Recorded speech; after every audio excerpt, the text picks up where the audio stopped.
High! অনেকদিন পরে তোমাদের সঙ্গে আবার ঠাকুরঘর থেকে নতুন একটা দিন শেয়ার করে নিচ্ছি। পায়ে ফ্র্যাকচারের পরে তো সেভাবে ঠাকুরঘরে আমি পুজো দিই না। আজকে অনেকদিন পরে আবার একটু কষ্ট করেই পুজো দিলাম।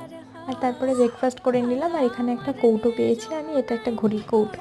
সেটার মধ্যেই যা ইচ্ছে মন মতন আমি রং করে ফেলেছি। সেরকম কোনো কাজ ছিল না, সেই জন্যেই আর কি। তারপরে সন্ধে নয় ঠিক বিকেলবেলাতে রেডি হয়ে দুজনে মিলে বেরিয়েছিলাম।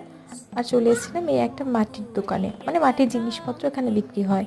এখান থেকে আমি একটা জলের বোতল কিনেছি, তার সঙ্গে আরও টুকটাক জিনিস কিনেছি। আর এখানে একটু ওয়েট করছিলাম, উনি ততক্ষণ পার্সেল করে দিল, তাই জন্য।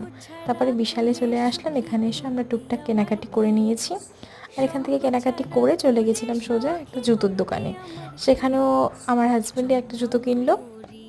আর তারপরে চলে এসেছিলাম মিষ্টি খাওয়ার জন্য এই গাঙ্গুরামে। এখান থেকে আমরা প্রচুর রকমের মিষ্টি খেয়েছি। সেভাবে কখনো আমি মিষ্টি খাই না, অতটা পছন্দ করি না তাই, কিন্তু আজকে প্রচুর মিষ্টি খেয়েছি। যাই হোক, আজকের মতো টাটা।